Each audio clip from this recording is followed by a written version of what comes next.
Hello everyone, I am very glad that you're joining this story. Subscribe, like and comment. Enjoy the story, smile more often. There are moments in life when you expect celebration and instead you get silence. Heavy, uncomfortable silence that stretches across a dinner table like a thick film, coating every word, every smile, every carefully chosen sentence with an invisible layer of disappointment. I had rehearsed that moment a dozen times in my head, standing in the mirror brushing my hair or pouring coffee in the morning, picturing the way my mother's face would light up with joy, the way my father might actually put his fork down long enough to offer something that resembled pride. I'd imagined a dinner filled with laughter, raised glasses, hugs, maybe even a tear or two from Mom, the kind she reserves for movies and memories. But reality, as it so often does, had other plans. I had barely finished the sentence, had barely even gotten the words out of my mouth, when my mother's fork paused midair, her expression frozen in some impossible limbo between confusion and panic. "You're getting married?" she said, not with joy or wonder or even curiosity, but with the kind of tone you use when someone tells you they're moving across the country to join a cult. George, my father, didn't even look up from his plate. He just muttered a low, huh, like I'd told him the weather might change later this week. Mark, who had been holding my hand under the table just moments before, gently squeezed my fingers, the warmth of his touch grounding me in a moment that suddenly felt colder than it should have. I looked across the table at the two people who had raised me, who I had bailed out of overdraft fees and covered phone bills for, who I had driven to appointments and fought with insurance companies on behalf of, who I had kept afloat without question for years. And I realized they weren't even pretending to be happy for me. "Well," Elaine finally said, brushing imaginary crumbs from her lap, even though dinner hadn't yet begun, "that's sudden." I could feel the weight of the word pressing against my skin. Sudden. As if I hadn't spent the last 3 years building a life with Mark, as if love and commitment were surprises she couldn't quite make peace with. And then, as though her discomfort hadn't already made itself loud and clear, she asked the question that made Mark's jaw tighten just slightly. "Are you sure this is the right time?" she said, eyes narrowing like she was assessing a financial spreadsheet instead of her only daughter's happiness. "I mean, with the bills and everything, how are you going to manage the wedding costs and still keep helping us with the utilities?" I stared at her, mouth parted slightly, unsure if I'd heard her correctly or if my brain had simply filled in the cruelty that had always hovered beneath her words. But she wasn't done, not by a long shot. George, now finally looking up from his plate, gave a half-hearted shrug, the kind of motion that told me he wasn't invested either way. "Maybe just push the wedding a few months," he said, as casually as if he were suggesting I switch brands of toothpaste. The air shifted then, subtle but unmistakable, and I felt Mark's grip on my hand tighten just a little more.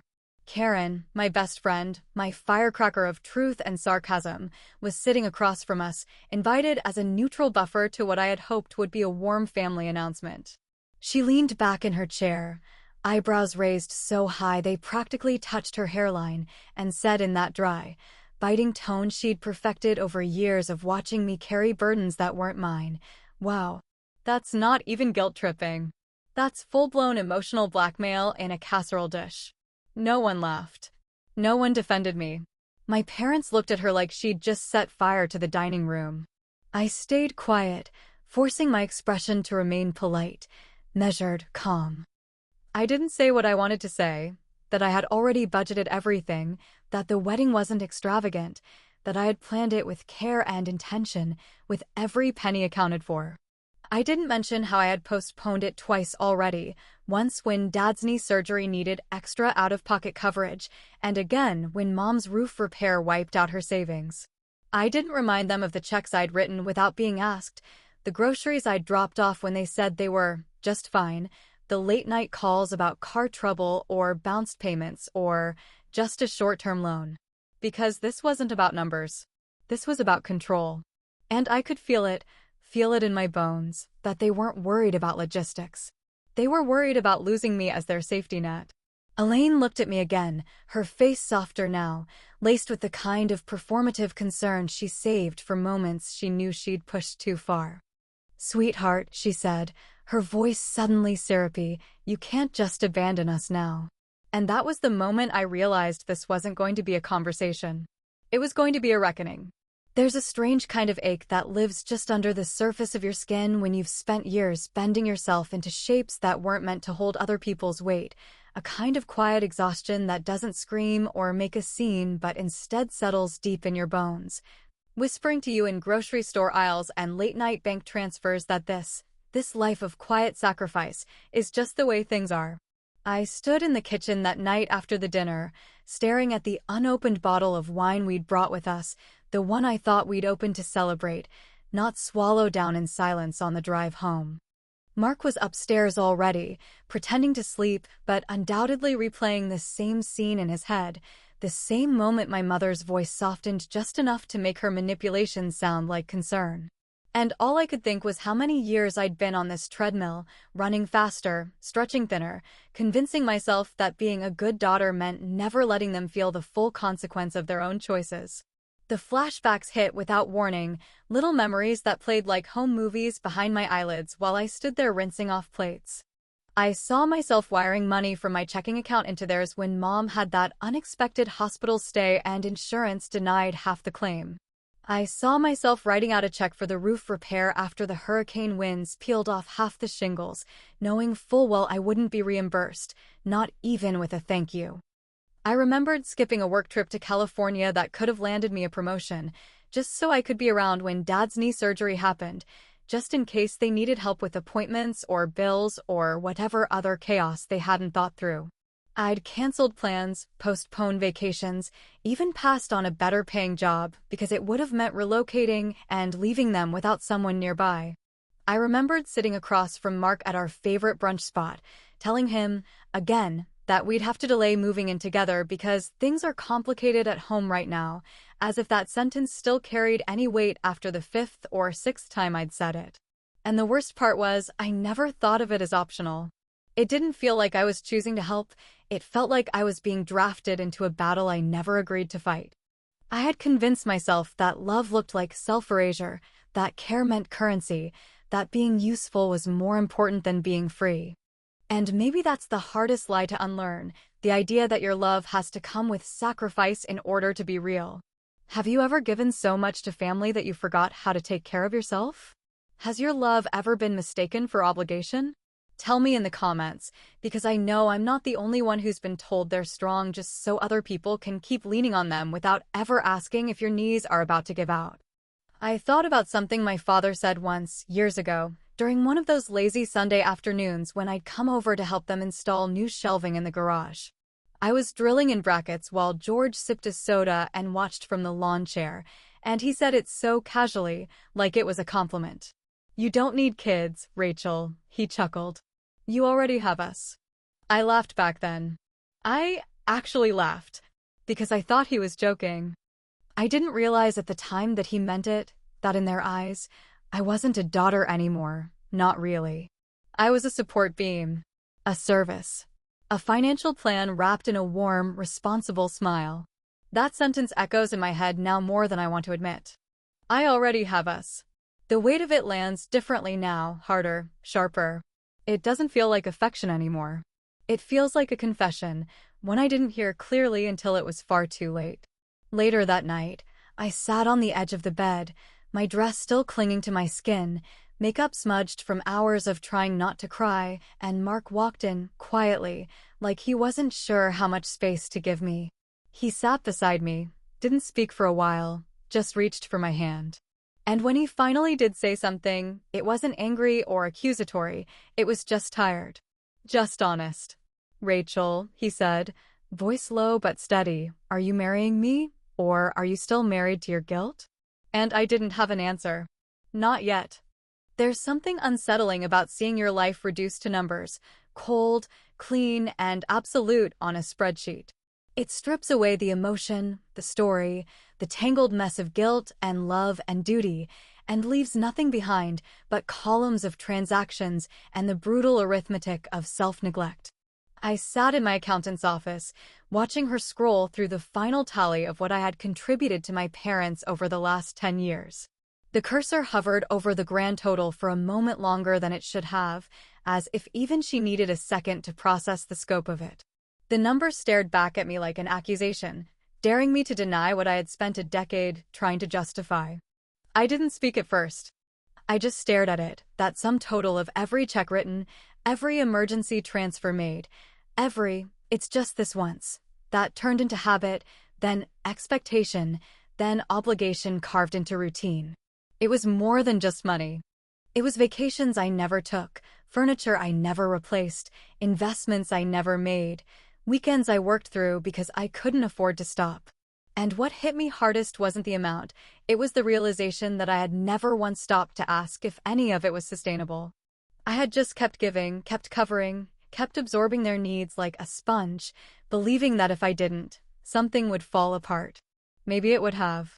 Maybe that's what scared me into staying silent for so long. Mark had asked me to draw a boundary, but boundaries don't come easy when you've spent years teaching people that your love is a bank account and your reliability is a bottomless well. I knew it wouldn't be accepted easily. I knew Elaine would take it as betrayal, not change. I knew George would shrug and pretend he didn't understand what the fuss was about. They wouldn't see it as a boundary. They'd see it as abandonment, because in their world, my support wasn't a choice, it was a duty. Back home, I opened my laptop and started writing a letter I had no intention of sending. Not yet, at least. Maybe not ever. But I needed to write it anyway, needed to put the words somewhere outside my head, needed to hear my own truth spoken plainly for once. I didn't bother with formalities or pleasantries. I didn't write, "Dear Mom and Dad." I just started typing, straight into the marrow of what I'd been carrying for far too long. I told them how tired I was. How heavy it had become to always be the one they leaned on, how much it hurt to never feel celebrated, only utilized. I told them about the promotion I turned down because I couldn't move out of state, the sleepless nights worrying about bills that weren't even mine, the resentment that had grown in the quiet corners of my heart where love used to live comfortably. I told them I didn't owe them my future just because I had carried their past. Karen came over that night, uninvited but welcome, as she always was. She poured us wine and read the letter aloud, stopping only once to collect herself when the words hit harder than either of us expected. When she finished, she set the pages down and looked at me with a seriousness I'd only seen a few times in all our years of friendship. "This isn't just a goodbye," she said, voice steady, eyes clear. "This is your emancipation." And maybe she was right. Maybe without even realizing it, I had been writing my freedom one sentence at a time. I sat there in the quiet that followed, listening to the clock tick, letting the idea settle in me like a truth I'd been too afraid to say out loud. I reached into the drawer and pulled out a check I had already written earlier in the week, one final gesture, one last piece of proof that I had tried to end things with grace. I folded the letter neatly, placed it in an envelope, then slid the check in behind it like punctuation. I sealed the flap slowly, my fingers trembling only slightly, and said softly to the room, maybe to Karen, maybe to myself, maybe to the ghosts of all the guilt I was about to bury, "This is going to be the last time." There's a kind of emotional choreography that takes place at my parents' dinner table, an unspoken rhythm of passive-aggressive remarks, carefully measured sighs, and vague stories delivered just loud enough to be overheard but never addressed directly. By now, I know all the cues by heart.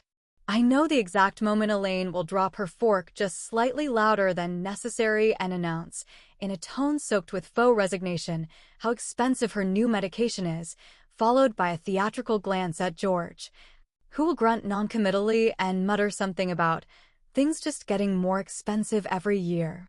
It's a dance designed not to ask for help outright, but to keep me constantly aware that help is always expected. And tonight, the performance began before I had even taken off my coat. Elaine greeted me with a kiss on the cheek and a strained smile, her eyes already scanning me like she was evaluating whether I looked too relaxed, too happy, too suspiciously free of stress.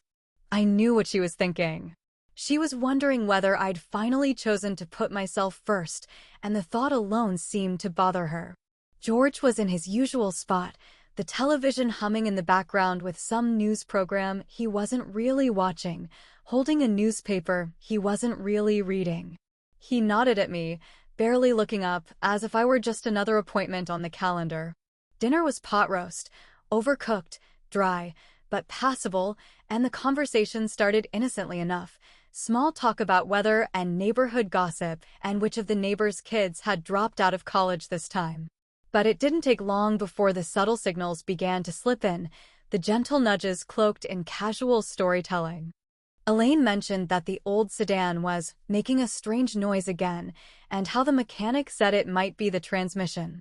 George chimed in about the upstairs bathroom still leaking, said he'd been meaning to call someone but just hadn't had the time, then dropped the phrase, "It's probably nothing serious, but you know how these things add up." I didn't say a word. I just nodded, cut my meat, and kept my face neutral. I'd trained myself over years to sit through these conversations without reacting, without letting the flickers of anger or sadness show in my expression. But this time, I wasn't numb. I was aware of every word, every pause, every manipulative undercurrent tugging at me from beneath the surface. I wasn't just hearing them. I was measuring them, cataloging them, building a case in my head with every sentence they dropped. Elaine leaned forward halfway through dinner, dabbing her napkin against her lips like she was preparing to deliver something heartfelt, and said softly, "You know, we're not asking for anything, of course. We would never do that. But it's just getting so hard to stay ahead of it all these days. Everything's so uncertain." Her eyes met mine then, searching, waiting for that flicker of guilt to appear, the one she could latch onto like a hook. I gave her nothing. Mark wasn't there. I hadn't invited him this time. He'd asked if I wanted company, but I told him no. This was something I needed to do alone, not because I doubted him, but because I wanted my voice to be the only one in the room when the moment came. I didn't want my parents to redirect their blame or dilute the truth by pretending he was the one pushing me to change. I needed them to understand that this was mine. My voice, my choice, my final line in the sand. When dessert arrived, some gelatinous thing Elaine insisted was her famous lemon pudding, George finally delivered the blow they'd both been circling around all evening, the kind of remark he would later pretend was just a joke. He scooped a spoonful into his mouth, chewed slowly, and said, with a smirk that barely masked his intent, "You'll have time for a honeymoon later. This is the real world, Rachel." And that was it. That was the moment I felt something inside me snap, not in anger, not in heartbreak, but in a cold, resolute calmness I had never felt before. I reached into my purse without saying a word, pulled out the envelope I had sealed 3 nights ago, and laid it gently on the table between the dessert plates. Elaine looked at it like it was a grenade, her expression shifting from confusion to something closer to dread. George raised an eyebrow, but said nothing, still waiting to see if this was some kind of joke. I smiled then, not bitterly, not cruelly, but with the quiet peace of someone who has finally chosen herself over everyone else's comfort. "This is your final check," I said, voice steady, gaze unwavering. And just like that, the room fell silent. For a moment, no one moved. No one spoke. The envelope lay there in the center of the table, silent but heavy, like it was radiating some invisible charge into the room, pulling the oxygen straight out of the air. Elaine's eyes were locked on it, her fingers frozen mid-reach toward her water glass, the color already beginning to drain from her face. George leaned back slightly in his chair, arms crossed over his chest, watching the envelope like it had teeth. I didn't say anything else. I didn't need to. I'd said everything I came there to say with those 6 quiet words. "This is your final check." Elaine eventually moved first, slow and cautious, like she expected something unpleasant to leap out once she cracked the flap. Her fingers fumbled slightly as she peeled the envelope open, and for a moment, I could almost see the flicker of hope cross her face, as if she still believed it was a joke, a misunderstanding. A temporary dramatic outburst I would walk back before the night was over. But as she slid the paper out and her eyes landed on the numbers printed neatly across the check, the hope dissolved instantly into something closer to panic. It wasn't a fortune. It wasn't some jaw-dropping windfall that would make headlines or settle all their debts forever. But it was more than enough to carry them comfortably for a few months, more than enough to ease their immediate concerns, to give them a cushion, to help them find their footing if they chose to. It was my last offering, my final gesture of goodwill. A closing chapter written not in bitterness, but in clarity. But the check wasn't the part that made Elaine gasp, it was the letter underneath. She didn't open it right away. She just stared at the folded paper, visibly unsettled by the weight of it, as if she already knew that whatever was inside wouldn't be what she wanted to hear. And she was right. She'd spent years dodging hard conversations, reshaping truths to fit her comfort, and now here I was, forcing her to read every word without interruption or negotiation. When she finally unfolded the letter, I watched her eyes move across the page slowly, carefully, and with each passing sentence, her mouth began to tighten at the corners, her nostrils flaring just slightly. I knew the words by heart.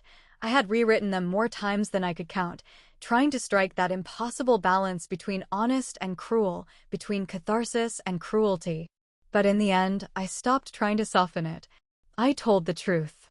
I told them that I loved them, but love had slowly turned into something twisted, something transactional, something conditional, something weaponized in quiet, manipulative ways that never seemed overt but always carried weight.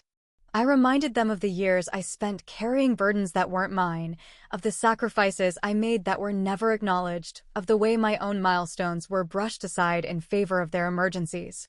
I wrote about the guilt that had been wrapped around every check, every favor, every late-night phone call that began with, "I hate to ask," but I wrote about how I had once believed that being a good daughter meant giving until I had nothing left.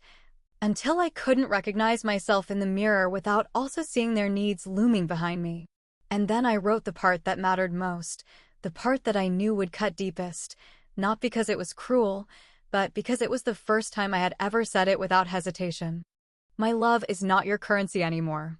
Elaine's hand shook slightly as she lowered the letter to the table. Her mouth opened like she was about to speak, but no words came out.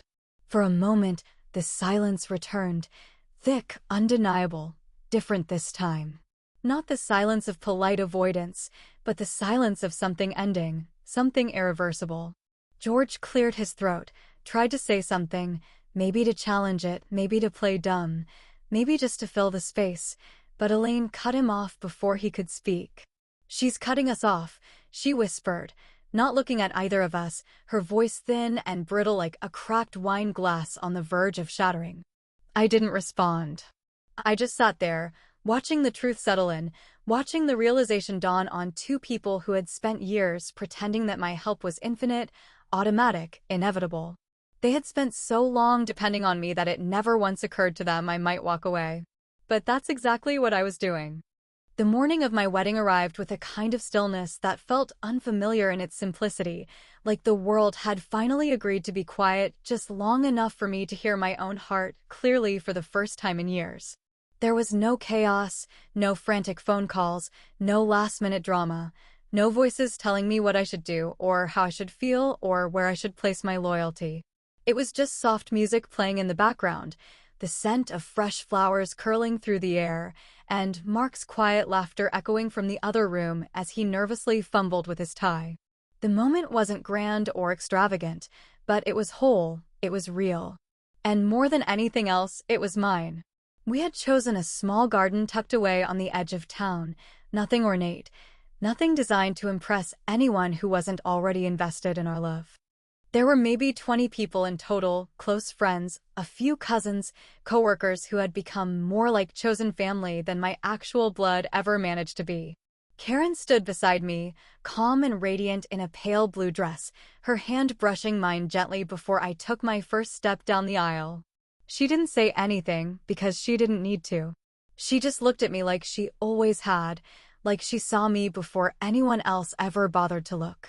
As I walked down that path, one slow step at a time, dress catching the breeze, sunlight slipping through the trees in streaks of gold, I wasn't thinking about who wasn't there. I wasn't focused on the empty chairs that could have been filled by people who chose comfort over accountability.